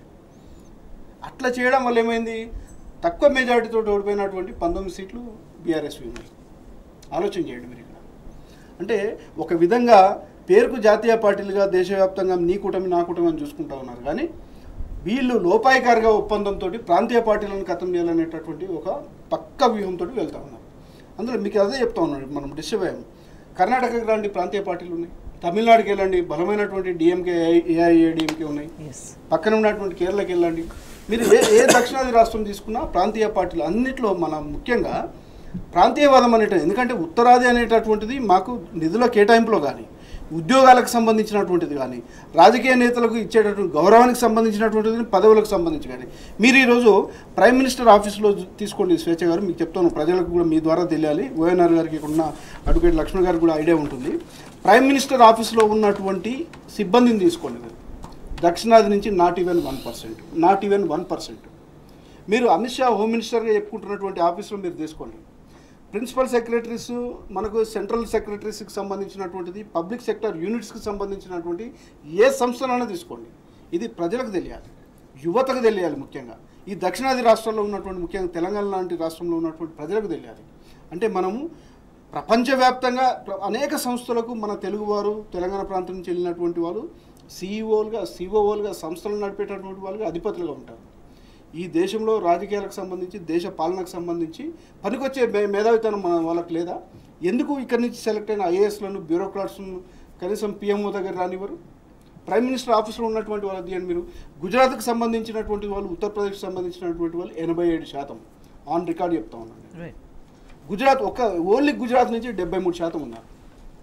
అంటే ఈ విషయం పక్కన పెడితే రాజకీయంగా చూసుకుంటే కూడా ఇక్కడ పర్టికులర్గా లోకల్గా ఉన్న నాయకత్వం, స్థానిక రాష్ట్ర నాయకత్వం బలంగా లేకపోవడం ఒక కారణమని, జాతీయ స్థాయి చిన్న వాటికి కూడా జాతీయ స్థాయి నాయకులు, పిఎం కూడా వచ్చి మాట్లాడే అంత స్థితిలో బీజేపీ పార్టీ ఉంది తెలంగాణలో. 100% అండి. వీళ్ళతో అవ్వట్లేదని చెప్పి వీళ్ళు ఏం మాట్లాడుతారో అవగాహన లేకుండా కేంద్రం తీసుకునే నిర్ణయాలు, సెంట్రల్ పార్టీ తీసుకునే నిర్ణయాలు ప్రజలకు చెప్పేటటువంటి గందరగోళ పరిస్థితి వచ్చిందని నేను అందుకే మీకు ఉదాహరించాను. నరేంద్ర మోడీ గారు, అమిత్ షా గారు ఓన్లీ హైదరాబాద్ తీసుకోండి మీరు, పర్యటనకు సంబంధించినటువంటి. ఇది ఆన్ రికార్డు కదా. మనకి వాళ్ళు దాచిపెడితే దాగేది, లేకపోతే వాళ్ళు ఎవరు కనపడకుండా వచ్చిపోయారు అనుకోవడానికి అది కాదు కదా. ఆన్ రికార్డు చెప్తా ఉన్నాం. అంటే వీళ్ళను మార్గదర్శనం చేయడానికి అవసరమైనటువంటి విధంగా వాళ్ళు చెప్పి మీతో కాదరా నాయన మేమే రంగంలో దిగుతామని చెప్పి ఆఖరికి ఇట్లా కూడా సాధ్యపడట్లేదని చెప్పి అరే బాబు నేను ఇటుకెళ్ళి వస్తాను ఫ్లైట్ వేసుకొని ఢిల్లీ నుంచి ఈడు కూడా ఇంకో ఫ్లైట్లో మీరు టికెట్ బుక్ చేసుకొని వాపస్ కూడా మీరు తీసుకుపోవడానికి టికెట్ బుక్ చేసుకొని రండి అని చెప్పి గౌరవ ఎమ్మెల్సీ గారిని కవిత గారిని మీరు ఆ విధంగా అరెస్ట్ చేసి తీసుకెళ్ళినట్టు ఎస్ మేము ఏమంటున్నాం నేనుగా చెప్తున్నాను ఏంటంటే కవిత గారికి సంబంధించినటువంటి మీరు అరెస్ట్ చేయండి, జైల్లో పెట్టండి, శిక్ష పడేటట్టు చేయండి. మీ దగ్గర ఉన్న ప్రూఫ్ ఏం పెట్టి మీరు అరెస్ట్ చేశారని అడుగుతా ఉన్నాను. అది మీరు పబ్లిక్ ఇవ్వండి, పబ్లిక్ డొమైన్లో పెట్టండి. అరే మీరు అవన్నీ పక్కన పెట్టేసేసి ఇష్టానుసారంగా తీసుకెళ్ళిపోతాము అని చెప్పి అంటే మిగిలినటువంటి నేతలకు ఏం చెప్తారు తెలుసా? రేపొద్దున మీరు కేసీఆర్ గారు మిమ్మల్ని కాపాడతారని మీరు ఆలోచన చేస్తూ ఉన్నారు. కేసీఆర్ గారు కూతురునే కవితనే మేము అరెస్ట్ చేస్తే దిక్కులేదు, మీరు అక్కడ ఉండి ఏం సాధిస్తారు అని చెప్పి ఒక బలమైనటువంటి బెదిరింపులు దిగడం ముఖ్య ఉద్దేశం. ఈ చట్టాల పేర్లు చెప్పడం, ఈ చట్టాలు కనుక మేము ఒకసారి మీకు ఎఫ్ఐఆర్ ఇచ్చినా, ఒక నోటీస్ ఇచ్చినా, ఏ అడ్వకేట్ ఏ సుప్రీంకోర్టులో వీళ్ళు ఏం చెప్పారు, ఇందాక లక్ష్మణ్ గారు కొంతనే చెప్పారు పాపం. ఇంకొక విషయం ఏంటంటే మేము అరెస్ట్ చేయట్లేదు ఈ కేసు అయ్యే వరకు అని చెప్పి అఫిడవిట్ అనుకుంటాం, రిటర్న్గా అఫిడవిట్ సబ్మిట్ చేశారు. అఫిడవిట్ సుప్రీంకోర్టులో ఫైల్ చేశారు. అంటే ఈరోజు వాళ్ళని కదా సుప్రీంకోర్టు మీకు ఇచ్చినటువంటి అఫిడవిట్ అంటే ఏంది? ఒక వాంగ్మూల పత్రం, ఒక హామీ పత్రం. దాన్నే మీరు విస్మరించారు, దాన్నే మీరు వైలేట్ చేస్తున్నారంటే మిమ్మల్ని కదా ఈ చట్టాల కింద బుక్ చేయాల్సినటువంటిది. సుప్రీంకోర్టుకు మీరు ఎందుకు ఇచ్చారు తప్పుడు పత్రం? ఏం చెప్పాలి? లేదండి బలమైనటువంటి మన దగ్గర ఆధారం ఉంది, మేము అరెస్ట్ చేస్తున్నాం అని చెప్పి మీరు సుప్రీంకోర్టులో ఆర్డర్ తీసుకోండి. అప్పుడేమంటారు? ఈడి ప్రత్యేక కోర్టు, ప్రత్యేక అధికారాలు ఉన్నాయి. ఏ ప్రత్యేక అధికారాలు ఉన్నాయి? సాయంత్రం కూర్చొని తినేటప్పుడు రేపు స్వేచ్ఛను అరెస్ట్ చేసి వేసుకొని రావాలి, ఫ్లైట్లో వేసుకొని రావాలంటే ఒక చట్టం మారుతుంది, ఒక సెక్షన్ యాడ్ అవుతుంది. అంటే ఈ విధమైనటువంటి దుర్మార్గమైనటువంటి పాలన అనేది ఈ ప్రజాస్వామ్య దేశంలో కుదరదు. ఇంకోటి ఇందాక ప్రవీణ్ కుమార్ గారిది నేను చెప్పాను, మళ్ళీ కూడా ప్రస్తావిస్తున్నాను, రీఇరిటేట్ చేస్తా ఉన్నాను. రాజ్యాంగాన్ని కూడా వాళ్ళు ఇష్టానుసారంగా ఈ చట్టాలు కదా ఏ విధంగా అయితే రూపొందిస్తున్నారో రాజ్యాంగాన్ని కూడా వాళ్ళు ఇష్టానుసారంగా మార్చడానికి ఒక పక్క ప్రణాళిక జరుగుతుంది అనడానికి, అంటే ఒక భయాందోళనతో కూడినటువంటి ప్రజాస్వామ్యాన్ని పక్కన పెట్టి పాలన కొనసాగించాలంటే వాళ్ళు ఇష్టానుసారంగా పాలన చేతిలో తీసుకోవాలంటే ఇవన్నీ తెగించి చేయబోతున్నారు అనేది. అంటే ఇటువంటి ప్రశ్నలు తలెత్తినప్పుడు వీటికి సమాధానాలు చెప్పేది ఉండదు. కానీ మళ్ళీ ఇవాళ ప్రధాని ఇక్కడికి వచ్చి మళ్ళీ ఈ రోజు కూడా కాంగ్రెస్ బీఆర్ఎస్ వల్ల అని రెండింటిని కలిపి మాట్లాడము, ఈ వైఖరిని ఎట్లా చూడాలి? స్ట్రాటజీ ఏం లేదు, ఎన్నికల స్ట్రాటజీ అంటే ఎంతకాలం పనిచేస్తుంది అంటే దాదాపు సంవత్సరంన్నర నుంచి ఇదే మాట్లాడుతున్నారు. వాళ్ళు ఇదే మాట్లాడతారు, వీళ్ళు ఇదే మాట్లాడతారు. మీరు బీఆర్ఎస్ ఉన్నారంటే మీరు బీఆర్ఎస్ ఉన్నారన్న మాట మాట్లాడతారు. ఎంతకాలం పనిచేస్తుంది? ఇప్పుడు వీళ్ళు ఈ దేశంలో ఒక బీజేపీ తప్పితే ఇంకొక పార్టీ లేదు, మేము బలమైన పార్టీగా ఎదగబోతూ ఉన్నామని చెప్తూ 400 సీట్లు అనేటటువంటి ఫీల్ గుడ్ ఫ్యాక్టర్లో చెప్తా ఉన్నారు. వై నాట్ 500, 540 అనేది ఎందుకు చెప్పలేకపోతూ ఉన్నారు? ఏ పార్టీ లేదు కదా. మీరు తప్పితే జాతి కోసం, ధర్మం కోసం పోరాడే వాళ్ళు ఎవరు లేరని చెప్తా ఉన్నారు కదా. అంటే ఇక్కడ ఏంటి, గతంలో కూడా చెప్పారు వీళ్ళు మనం తప్పితే ఎవరు లేము అని చెప్పి ఎన్నికలకు వెళ్తే ఒక విధమైన అరే మోడీయే వస్తాడట అని చెప్పి మా ప్రభుత్వం అని ఎక్కడని చెప్తారండి? కేంద్ర ప్రభుత్వం మా ప్రభుత్వం అని ఎప్పుడైనా చెప్పంగా విన్నారా? నేను మోడీ, నాది, నేనున్నా. మీరు అడ్వర్టైజ్మెంట్ చూడండి, మోడీ హామీ, ఇది మోడీ హామీ, మా ప్రభుత్వ హామీ అని చెప్పట్లే, ప్రైమ్ మినిస్టర్ హామీ అని చెప్పట్లే. అంటే ఇది ఒక రకంగా మళ్ళీ మనం మన దేశాన్ని ఒక నియంతృత్వ పాలనలోకి, ఒక డిక్టేటర్షిప్ పాలనలోకి, ఒక ఏక వ్యక్తికి సంబంధించినటువంటి ఒక పెత్తందారి వ్యవస్థలోకి తీసుకెళ్ళడానికి చేసేటటువంటి ప్రయత్నం ఇది. దీని వెనకాల సరే అనేక సంఘ్ పరివారు, ఆర్ఎస్ఎస్ ఇవన్నీ ఉన్నాయి, వీటికి సంబంధించి జరుగుతూ ఉంటుంది, బ్యాక్గ్రౌండ్ జరుగుతూ ఉంటుంది, వేరే విషయం. అది జరగనియండి. ప్రజా హక్కులకు సంబంధించి, ప్రజా పోరాటాలకు సంబంధించినటువంటి గొంతుకలుగా ఉన్నటువంటి ప్రజాస్వామ్యవాదులపైన పెట్టేటటువంటి కేసులు, దానికి సాయిబాబా గారి కేసే ఉదాహరణ కదా మనం అనేటటువంటి. సాయిబాబా గారు గొప్ప వ్యక్తి, దేవుడు అని నేను చెప్పట్లేదు, అతను మంచివాడా చెడ్డవాడు కాదా తేల్చాల్సింది కోర్టు. మీ దగ్గర ఆధారాలు లేకుండా అరెస్ట్ చేసి లోపల పడేసి ఆయన పైన ఒక మరక వేశాము. ఆయన జీవితంలో ఇన్ని ఇయర్స్ మనం జైల్లో గడిపేటటువంటి విధంగా చేశాం. అంటే 90% ఫిజికల్లీ డిజేబుల్డ్ వ్యక్తికి ఏమేం కల్పించాలి? మినిమం వైద్య సహాయం కూడా లేకుండా ఇవ్వలేదు కదా. ఇప్పుడు వరవరరావు గారి గురించి మీరు మాట్లాడండి, తీసుకోండి. ఆయనకున్న ఏజ్ ఎంత, ఆయన ఏ సమయంలో అరెస్ట్ చేశారు? కంటి ఆపరేషన్ సంబంధించినటువంటి జైలు అధికారులు చాలా అర్జెంట్ ఎమర్జెన్సీ కంటి చూపు పోయే అవకాశం ఉందంటే అతను ఒక 6 నెలల పోరాటం చేస్తే కనీసం ఎల్వి ప్రసాద్కి వచ్చి ఆపరేషన్ చేసుకునేటటువంటి అవకాశం కల్పించారు. ఆయన ఉన్నటువంటి 78-80 సంవత్సరాల వయసులో ఏ దాడులు చేసి, ఏ నక్సలైట్లను ఉద్రేకపరిచి, ఏ తీవ్రవాదులను తీసుకొస్తారండి? మీరు మానిటర్ చేయండి, హౌస్ అరెస్ట్ చేయండి. మనం ఏమంటున్నాం అంటే మీ దగ్గర చట్టాలకు సంబంధించి వ్యతిరేకంగా పోయినప్పుడు వాటికి సంబంధించినటువంటి ఆధారాలు పెట్టి మీరు ఖచ్చితంగా పెట్టవచ్చు. అంటే వాళ్ళు ఏమనుకుంటున్నారో అదే పదే చెప్పి ప్రజలు ఇదే నిజం అనుకునే విధంగా చేయాలనే ఒక ఆలోచన కూడా కనిపిస్తుంది. మనం మరింత వివరంగా చర్చిద్దాం. మాకు నరసింహారెడ్డి గారు, ఈ కవిత అరెస్ట్ వ్యవహారానికి సంబంధించి మనం చూసుకుంటే రాజకీయంగా లబ్ధి పొందాలి, రాజకీయంగా బీఆర్ఎస్ని దెబ్బతీయాలి, అదేవిధంగా తాము ఏం చెప్తున్నామో అదే ప్రజలు నమ్మాలి అనే దానికి సంబంధించి కూడా యాక్టివిటీస్ అన్ని కూడా అట్లనే కనిపిస్తున్నాయి. దీని అంటే ఎట్లా ఎదుర్కోవాల్సిన అవసరం కనిపిస్తుంది? ఈ ఎదుర్కొనేదానికి దీని నేపథ్యాన్ని కొంచెం ఒక్కసారి వివరించాలి ప్రజలు. ఇప్పుడు 2 జాతీయ పార్టీలు స్వతంత్రం వచ్చిన కానించి 2 జాతీయ పార్టీలు పరిపాలించాయి, బీజేపీ అండ్ కాంగ్రెస్ పార్టీ. ఇప్పుడు ఈ 2 పార్టీలు ఇంతవరకు పుట్టిన కానించి ఎన్నడూ కూడా 543 సీట్లకు నిలబడలేదు. 543 సీట్లకు బీజేపీ నిలబడలేదు. 1980లో పార్టీ స్టార్ట్ అయిన కానించి ఇంతవరకు 543 సీట్లకు నిలబడలేదు. పేరుకు జాతీయ పార్టీ అని చెప్తున్నారు టెక్నికల్, కానీ నిలబడలేదు. వీళ్ళకి ఏంటంటే 2 ద్వంద్వ నీతి. ఎంత ద్వంద్వ నీతి అంటే బహిరంగంగా నిస్సిగ్గుగా ప్రాంతీయ పార్టీలకు జాతీయ భావాలు ఉండవు. ప్రాంతీయ పార్టీలు అసలు ప్రాంతీయ పార్టీలకు పార్లమెంట్ ఎన్నికలు ఏం పని అనడం, బీఆర్ఎస్ పార్టీ కూడా ఏం పని నిన్నగాక మన లక్ష్మణ్ గారు స్టేట్మెంట్ ఇచ్చినారు.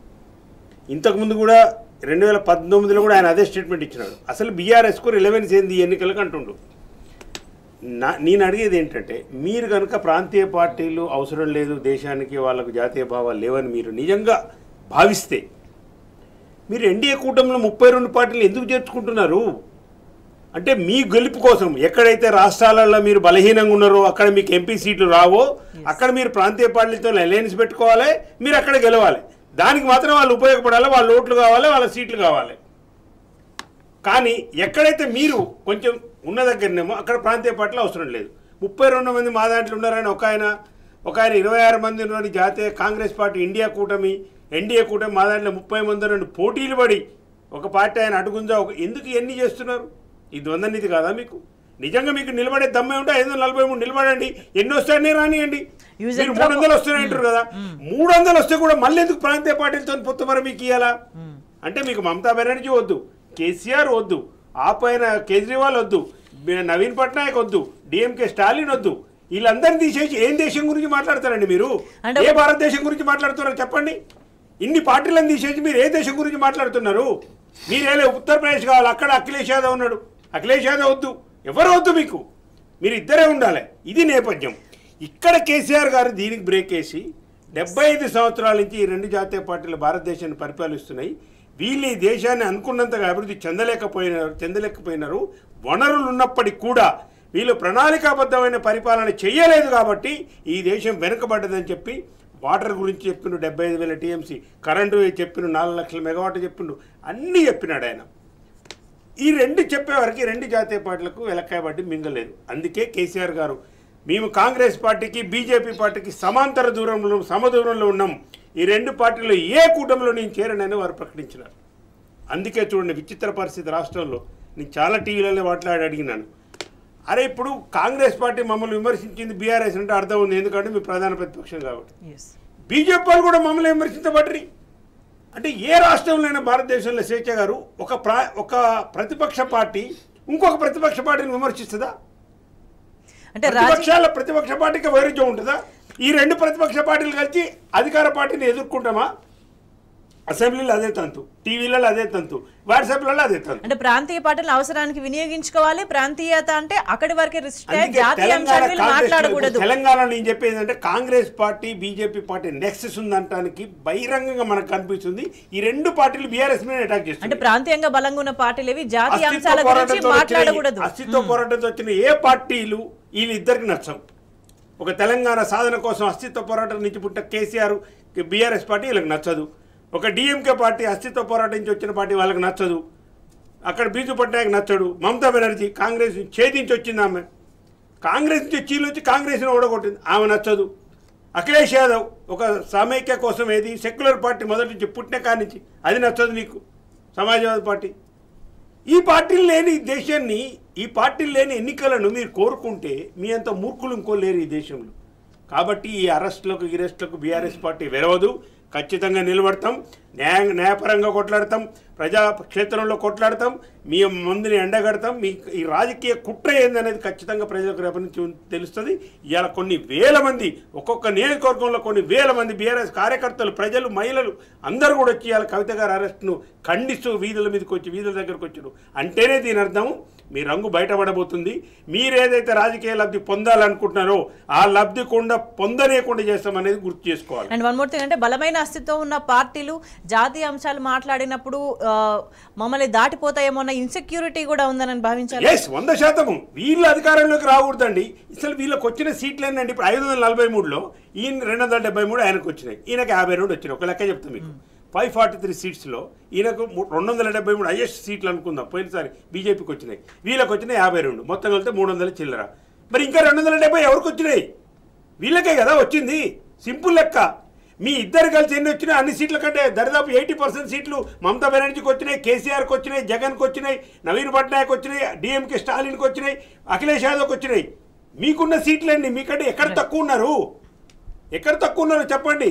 రైట్. అంటే లక్ష్మణ్ గారు అంటే రాజకీయ వేదికల మీద మాట్లాడడం వేరు, ఒక దర్యాప్తు సంస్థల రూపంలో అట్లా ఉన్నప్పుడు సమాధానం క్రెడిబుల్ ఆన్సర్ చేయాల్సిన పద్ధతి వేరు, విధానాలు వేరు. అంటే సిస్టమేటిక్గా ఉండాలి, ఏ మాట కూడా అటు ఇటు పొల్లుపోకుండా ఉండాలి. దానికి విధి విధానాలు ఉన్నాయి, వాటిని ఫాలో చేస్తూ ఉండాలి. అంటే వాటిని బ్రేక్ చేస్తూ ఉన్న క్రమంలో వాటిని ఎట్లా ఎదుర్కోవాలి?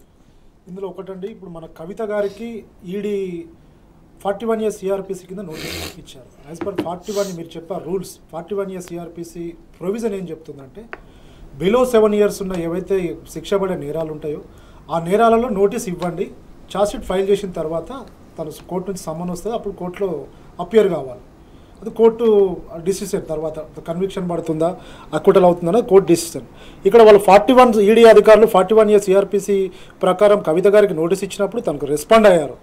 మీ ఇన్వెస్టిగేషన్కి నేను సపోర్ట్ చేస్తాను, మీరు ఎప్పుడు రమ్మంటే అప్పుడు నేను వస్తాను, లేదంటే మా ఇంట్లో మీరు ఇక్కడికి వచ్చినా నేను నా స్టేట్మెంట్ రికార్డ్ చేసుకోవచ్చు, కేసు ఇన్వెస్టిగేషన్కి డిలే కాకుండా నేను మీకు సపోర్ట్ చేస్తానని రిటర్న్గా రాసిచ్చారు. అంటే ఎవ్రీథింగ్ అన్ని పేపర్ మీద ఉంటాయి, కానీ ఉన్న విషయానికి జరుగుతున్న విషయానికి సంబంధం లేకుండా వాటిని ఏమార్చే ప్రయత్నం చేసినప్పుడు దాన్ని ఎట్లా ఫేస్ చేయాలి? ఇప్పుడు ఇదొకటండి, ఇప్పుడు ఆ 41 years సిఆర్పిసిలో కవిత గారు ఏదైతే రిప్లై ఇచ్చారో అదేవిధంగా 1.5 year బ్యాక్ కవిత గారు ఇంటి వద్దకు వచ్చి 50 సిఆర్పిసి 50 PMLA యాక్ట్ ప్రకారం స్టేట్మెంట్ రికార్డ్ చేసుకున్నారు. వాళ్ళు ఆ స్టేట్మెంట్ రికార్డ్ చేసుకుని వాళ్ళు కోర్టులో సబ్మిట్ చేశారు. ఇప్పుడు వాళ్ళు అరెస్ట్ చేసే ముందు అంటే కండక్ట్ ఆఫ్ ద ఇప్పుడు అరెస్ట్ చేసే ముందు గ్రౌండ్ ఆఫ్ అరెస్ట్ చేసే ముందు మీరు ఇచ్చిన స్టేట్మెంట్ తప్పు, మీరు సుప్రీంకోర్టుకి వెళ్ళడం తప్పు, సుప్రీంకోర్టుకి వెళ్ళిన తర్వాత అక్కడ మీరు చేసిన అలిగేషన్స్ తప్పు, సబ్మిషన్స్ తప్పు, అదేవిధంగా మీరు ఫోన్లని ప్రొడ్యూస్ చేయమన్నది ఈడీ అధికారులు ప్రొడ్యూస్ చేశారు. ఆ ఫోన్లను ఫోరెన్సిక్స్ ఎగ్జామినేషన్కి పంపించారు, ఎలాంటి ఎవిడెన్స్ రాలేదు, ఎలాంటి చార్ట్ రాలేదు, ఫోరెన్సిక్స్ వాళ్ళు ఎలాంటి ప్రూఫ్ పంపించలేదు. అంటే అది కూడా తప్పు అంటున్నారు. అంటే ఫోరెన్సిక్స్ తప్ప, అంటే వీళ్ళ దృష్టి అంటే ఫోరెన్సిక్స్ ల్యాబ్ FSL అది కూడా తప్ప, ఎవిడెన్స్ రాకపోవడం కూడా తప్పు. అంటే ఇక్కడ ఫాల్స్గా ఒక కథ, ఒక సినిమా కథను అల్లినట్టు ఈడీ ఒక కథను అల్లి ఒక ఫాల్స్ కేసు ఫైల్ చేసి దేశంలో పేదల గురించి ఆలోచించాల్సిన ప్రభుత్వాలని కేసుల గురించి ఆలోచింపజేస్తూ ఇప్పుడు ఎంతోమంది కోట్లు లక్షల కోట్లు బ్యాంకులకు ఎగబెట్టిన అది మనీ లాండరింగ్. అంటే అది అసలు ఇక్కడ మీరు ఈ డాక్యుమెంట్ చూసినట్టయితే సార్, మీరు వేణు సార్ మీరు చెప్తున్నారు, ఈ డాక్యుమెంట్ చూసినప్పుడు మనీ లాండరింగ్ అనేది ఎక్కడ జరగలేదు. అసలు మనీ లాండరింగ్ ఇప్పుడు కేంద్ర ప్రభుత్వం నుంచి ఒత్తిడి సపోర్ట్ ఉండి ఇటువంటి చర్యలకు పాల్పడ్డప్పుడు ఫర్దర్ గా ఎట్లా ఉంటది? అంటే రేపటి నాడు ఏంటి, ఇదే ప్రభుత్వం ఎల్లకాలం ఉంటుందా? ఇదే సపోర్టు ఇదే ఒత్తిడి ఎల్లకాలం ఉండే పరిస్థితి కాదు కదా, పార్టీ ప్రభుత్వాలు మారుతూ ఉంటాయి. మన భారతదేశంలో అండి లండన్ కానీ అమెరికా కానీ అక్కడ ఆ బయట కంట్రీస్లో ఇప్పుడు 90% ఇలాంటి కేసులు అక్విటల్ అవుతున్నాయి. అంటే శిక్షలు పడట్లేదు. శిక్షణ పడినప్పుడు ఇండియాలో సార్ ఉంది కదండి లెక్క. ఇప్పుడు 5,900 కేసులు పెట్టిరండి ఓవరాల్ గా 3 వచ్చిన తర్వాత ఈడీకి సంబంధించి చేసి 5,150 కేసులు ప్రతిపక్ష పార్టీల మీదనే గెలిచిండ్రు. ఇది చాలా మంది నేర నిరూపణ పర్సెంటేజ్ 0.05 చాలా మందికి. అంటే ఏమైతుంది కానీ ఈ ప్రాసెస్ ఆఫ్ దీంట్లోనే మొత్తం ఇదే పనిష్మెంట్, బెయిల్ ఇవ్వకపోవటము, ఆస్తులు జప్తులు చేయటం, ఇది జరుగుతుంది. ఇది రాజకీయంగా వేధించడం, అదే మనం చెప్తున్నాం. మన దగ్గర ఒక్కటి చేయట్లేదండి. ఇప్పుడు మీరు అన్నారు కదా రూల్స్ ఈడీ ఫాలో కావట్లేదు, 99% కేసులు ఇందులో నిలబడట్లేదు. అలాంటప్పుడు ఈడీ అధికారి ఫాల్స్ ఇన్వెస్టిగేషన్ చేసి కేసు ఫైల్ చేసినప్పుడు ఆ కేసు నుంచి తను అక్విటల్ అంటే బయటకు వచ్చి నిర్దోషిగా బయటకు వచ్చినప్పుడు ఎవరైతే తన మీద ఛార్జ్ షీట్ ఫైల్ చేసి కేసు ఫైల్ చేసి ఛార్జ్ చేశారో మాలిసియస్ ప్రాసిక్యూషన్ అని ఒకటి ఉంటుంది సిఆర్పిసి ప్రొవిజన్లో. వాళ్ళ మీద అధికారుల మీద 100% కేసు ఫైల్ చేయొచ్చు, వాళ్ళ నుంచి డిఫమేషన్ కూడా తను తీసుకునే అవకాశం ఉంటుంది. ఇది ఇండియాలో ఈ కేసులు వేయట్లేదు. ఇలాంటి కేసులు వేయడం స్టార్ట్ చేస్తే ఈడీ అధికారులు కావచ్చు, సిబిఐ అధికారులు కావచ్చు, పోలీస్ వ్యవస్థ కావచ్చు సక్రమంగా పనిచేస్తుంది. రైట్. అంటే ఫైనల్గా ఒక్క మాటలో వేణుగోపాల్ రెడ్డి గారు ఈ పరిణామాలన్నింటినీ ఎట్లా తీసుకోవాల్సిన అవసరం కనిపిస్తుంది? ఎన్నికల కంటే ముందు అటువైపు నుంచి బీజేపీ, ఇటువైపు నుంచి కాంగ్రెస్ ఏం చేశాయంటే 100 కోట్లు ట్రాన్సాక్షన్ జరిగింది, కవిత గారికి 100 కోట్లు వచ్చాయని చెప్పి చెప్పారు. పాలసీ లేదు, దాని మీద రూపాయి మద్యం అమ్మలేదు, 100 కోట్లు ఇటుకెళ్ళి వచ్చాయని నిరూపణ లేదు, అసలు రావడానికి ఆస్కారం లేదు. ఇదంతా కూడా ఫాల్స్ అనేటటువంటి మనకు కనపడుతుంటుంది. అయితే ప్రజలకు ఏం ఎక్కించారు? ఆమె బిల్డింగ్ను చూపించో, లేకపోతే ఆమె కారును చూపించో, ఆమె ఇంకొక దాన్ని చూపించేసో ఈ లిక్కర్ నుంచి వచ్చినటువంటి డబ్బులు. అసలు లిక్కర్ అక్కడ పాలసీ లేదు, పాత పాలసీ ఉంది, ఒక షాప్ ఓపెన్ కాలేదు, ఒక బాటిల్ అక్కడ అమ్మలేదు. ఏడికెళ్ళి 100,000 కోట్ల రూపాయలు వస్తాయి అంటే ఇక్కడ కావాలని బీజేపీ కాంగ్రెస్ పదే బట్టగాల్చి బీఆర్ఎస్ పార్టీ మీద ముఖ్యంగా కవిత గారి పైన వేసేసారు.